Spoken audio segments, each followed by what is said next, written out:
سودو وزيرka wasaaradda arrimaha gudaha iyo federaalka ee dimuqraadiyadda Puntland Cabdi Faarax Saciid Juxa mar labaad baa wasiir noqotay madaxweyne Saciid Cabdullaahi Deni waa soo laabtay muqdishona shaqo badan baa ka socota oo baarlamaanka xitaa ay kor aragti duwan yihiin laakiin dawladda joogta ay dhinac ka joogto ay ka shaqeynayso in dastuurkii wax ka bedel lagu sameeyo Puntland xagee ku maqan tahay Puntland waxay ku maqan tahay Puntland iyo dawladda federaalka ahi amuraha la xiriira dastuur bedelka way ku kala aragti duwanaayeen muddo ba hadeer anaguna hadda madasha doodaas waa ka maqnayn sanad iyo dhowr bilood waa ka maqnayn oo markii ay maamul goboleedyada kale ay soo saareen wixii ay aqbaleen Puntland markaas kuma qanacin inta ka dambeysay dibadda ka joogtay waana digiisi oo waxa ka soo socda way ka digiisay meeshii joogan anagu marka dooda hadda qayb kama nihin waa war rasmi ah oo loo yahay dibadaan uga baxsanahay fikirkaygu dibaddu ka jira waa ka soo horkajeedna ma qabno inay wax sax tahay waxaan u aragnaana inay khatar ay ku keeni karto Soomaaliya waxaana weeye dalkaana wuxuu dal dagaal sokoye ka soo kabtay muddo la soo dhiranayay wuxuun lagu heshiiyay dastuurku meel gaar ah lagu heshiiyay nidaam baarlamentary ah lagu heshiiyay dib heshiisiin in la qaato awoodda saa lagu qaybsado hanaankii marka dagaalka sokoyaha ka bacdi Soomaalidu ay ku heshiisay in ka soo suurkeedu qabiye yahay oo ahaa in ra'iisul wasaare jiro oo baarlamaan jiro oo power sharing jiro oo waxaas ay jiraan madaxweyne Xasan waxay u muuqataa inuu bedelayo oo ku bedelayo tala isaga gaar ah oo aan process loo dhan yahay u marin oo aan laga heshiin oo uu leeyahay waxaan bedelayaa nidaamkii baarlamentariga ah oo ra'iisul wasaare waxaan ka dhigayaa madaxweyne ku xigeen Xuseen Kulmiye Ismaaciil Ali Bukar baan sameeynayaa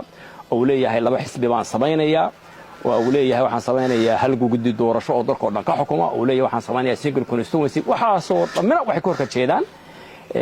mabaadidii asaasiga ahayd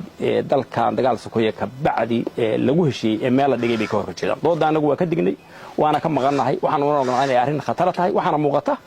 in ay muuqato awood urursi taladii inay ku ururto gacan qurax oo wuxuu gacan goosho taas oo wixii ka diinay ragiisa ka horeeyay oo madaxweyne Farmaajo ka mid ahaa oo kuwa ka horeeyay ka sii jireen tii isagoo dariiqa la taagnaa weeye mid isaga hadda ka aqbalay karana ma aha hadeer baarlamaanka oo duruufihi uu ku yimid la ogaa waa ku kala gidisan yihiin qaar badan ba waraqa soo saaray xildhibaanada marka waxay noqdeen badankoodii waxa la yiraahdo xil baa la idin siinaya iyo wax maaragtay loo caga jogleeyo iyo wax maaragtay la beer baa la idin siinaya iyo dhul baa la idin siinaya iyo baqdin jooga waxa kale oo muuqata procedure-kii xataa ay dhigteen inaysan marayn oo xeersaadka ay bedelayaan oo quorumka uusan buuxsamayn oo arrin ma ka socota meesha arrintaas marka arrin anagu codkayagu sir maaha waan ka hornimi hadii socotana taladeedu reer Puntland anaga noo taala laakiin arrintaasi inaanu mowqif kala hayn oo ka maqnayn miiska maaha wax maanta bilaabatay waxaanu ka digaynay ahayd waxaanu leenahay wali waxaanu leenahay war Xasan oo ka joog waayahay madaxweyne Xasan waad saragteen cali masaarkii madaxweynaha Saciid Cabdullaahi Deni buu ka soo qayb galay waxa madaxweyne Saciid Cabdullaahi Deni maalmo kadib uu sheegay in la isla gartay in halkan shirka qabsoomo arrimaha ra'iisul wasaare ku xigeenka iyo loo xilsaaray inay arrimaha soo diyaariyaan shirkaas xagee ku dambeeyay wallahi xagee ku dambeeyay waa run halkan markii la isugu yimid sanadana waa kala maqnayn oo doorasho galay oo doorashada dagaal ku galay oo xasaradii jirtay oo Xasan awsan ka maqnayn iyo madaxweynuhu dhinacay kaga jireen hawshaas cali masaarkaasi wuxuu ahaa fursad cusub bogo cusub in lagu furo beejkii hore la xiro hadii la koorhoyo la wada hadlo waxa lagu kala maqan yahay wax la iska weydiiyo gogashaas madaxweyne Saciid Cabdullaahi Deni baa maalintii caalam saarka meesha ka sheegay madaxweyne Xasan waa aqbalay ra'iisul wasaare ku xigeen sidoo meesha uga tagay isaga la yiri waqtiga soo qabo iyo bahalkeen soo nimaano sidii ay taas ku maqan tahay su'aashaasna waxa haboon inuu ka jawaabo madaxweyne Xasan Sheekh Maxamuud baa tahay inuu ka jawaabo laakiin waxa muuqata wixii ay ahayd inaan laga wada hadlo oo loo balansanaa inta hadda muuqata madaxweynuhu dhig talaq ma siin ATC buu ka wata shirku wuxuu u taagan yahay arrimaha Muqdisho ka socda inaad diidantiin mise inaan laga soo qayb galin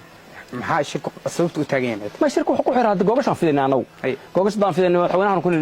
soo diyaar garow waqtigana soo qabo madaxweynaha ma ka soo jawaabin marka anaga naguma xirayn anagu goobashan waan fidinay waa la isla qaatay madaxweynahana waxa lagu sharfay waxa la yiri soo diyaar waqtiga keen hawlaha laga wada hadlayaa waxa kuwii lagu kala maqnaa maxaa kamid ah kuwa doodada socoto ee dastuurka waa kamid la bedelayo oo anagu sanad ka horaano ka baxno waan meesha ka taagnayn ba kamid ah marka wixii laga wada hadli lahaa waxay u muuqataa madaxweynuhu inuu tiisiba ka wato laakiin su'aasha ah maxaa shirkii u dhici waayay cid ugu haboon ka jawaabi kara waa madaxweyne Xasan Sheekh Maxamuud oo isagu ka maqan gogasha arrimaha Muqdisho ka socda hadii sidaas u sii socdaan oo baarlamaanku codku ugu bato inta dastuurka wax laga bedelayo oo sidaa ku dhaqan galo maxaa ka dhalan kara idinka dhankeed annaga horta waxaa ka dhalan kara waxa weeye annagu dastuur horta aanaan qayb ka ahayn oo aanaan ka qayb qaadan oo aanaan ku qanacsanayn oo aan u aragno inuu sharci darro yahay oo aan nidaam saxa loo marin oo aan nala ku metelin dee horta kuma gowracnin mana qabo inuu shaqaynayo taasi cod sira maaha tii aanu bannaanka la joognay weeye waxa aanu yeeli doonno iyo tallaabadaan qaadi doonno dee waa tallaabo maalinteeda iyo wakhtigeeda ay ku habboon waanu hadda halkan dee saasaan yeelanay saasaan ma yeelana midna ma dhaxayo laakiin waxa aad meel ku qoran kartaa in aanaan ku gowracnayn ama aanaan aqbali karin xuseen kulmiye afrax iyo ismaaciil abubakar dalka in loo sameeyo laba xisbi dalka in loo sameeyo federaalka in laga takhaluso taladu inay meel ku ururto taasi wixii aan u taagnayn iyo himiladii wax lagu heshiiyey midna maaha madaxweyne xasan sheekhna taa looma dooran xasan sheekh waxaa loo doortay nidaam heshiis lagu yahay oo ku meel gaar ah oo la yiri sii wad oo wixii dadku kala gedisnaayeen sii dirandhiir isu keen laakiin gaariga dhinaca kale u jeedi oo adigu qorshe gaar ku ah oo aan wada tashi ku iman oo dalka dhan mabdiya uu ku dhisnaa oo ahaa nidaamka federaalka ay awood qaybsiga dhinaca kale u gedi taa horta bahalkii maahan mabdiga lagu doortay mandate-ka maba haystaba madaxweynuhu mandate uusan haysan buu hadda ka shaqaynaya marka weli waa ka digaynaa hadduusan ku adkaysto de waxaa la rabaa meeshuu ka shaqayn lahaa baa la rabaa iyo taladeeda waayahay madaxweyneyaal hore maxamed cabdulaahi farmaajo oo in muddo adiga iyo madaxweyne siciid cabdulaahi deriba aad ka aragti duwaneydeen xilligii uu hoggaanka hayay ayaa shalay ku soo dhaweyseen garowe madaxweyne sheekh shariifna maanta ayuu yimid madaxdaa safarkooda muxuu daaran yahay madaxdan waxaa lagu casumay cala masaarkii madaxweynaha siciid cabdulaahi deni ayay ku casunayeen labadooduba labada madaxweyne oo hore bay ahaayeen madaxdii Soomaalida horena waa lagu casumay ra'iisul wasaarayaal horena waa yimaadeen madax horena way timi markaas labaduba duruufo ku xeeraabay la iman waayeen oo madaxweyne sheekh shariifna ingiriiska xaggaas u jiray ninka la yiraahdo madaxweyne farmaajo isagana amuro kale oo ku furaa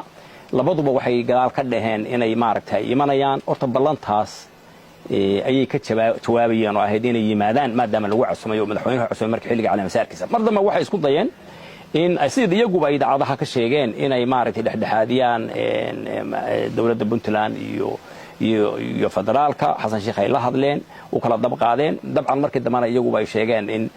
u kala dab qaadidoodii uu xagga xasan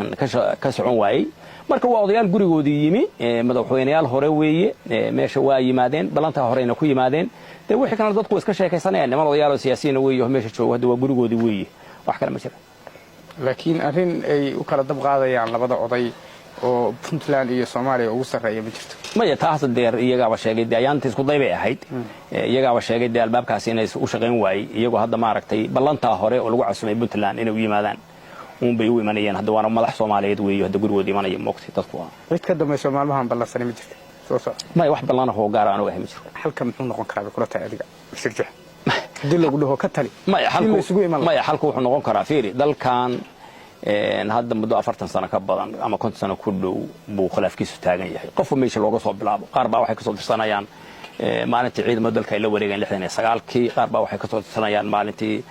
ciidamada dambeynay dawladda dib u anqalaabaan 78dii ugu dambeyn cid walba waxay isku raacsan tahay in laga soo bilaabi karo 1990kii maalintii dawladda dhexashafka dhulka ay ku dhufatay muddada waxa laga joogaa waqti dheer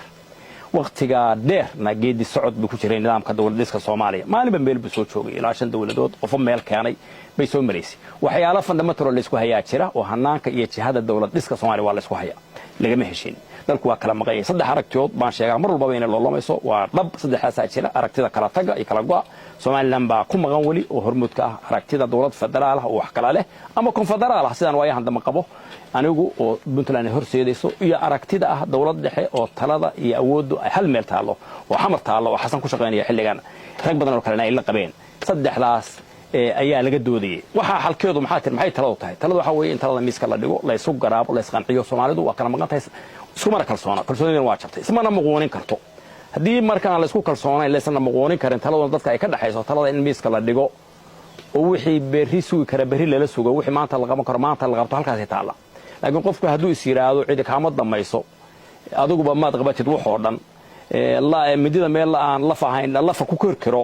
haddii darbiga uma madax lagu dhufan doonaa waxaana nagu dheeraan doonaa hanaanka dawlad dhiska Soomaaliya kaas oo hadda waqti dheer qaatay 40 sano marayeen ka badan kaasa si dheeraan doona taas aan leenahay war madaxweyne xasan sheekhow taa heshiis laguma aha ma shaqayn karto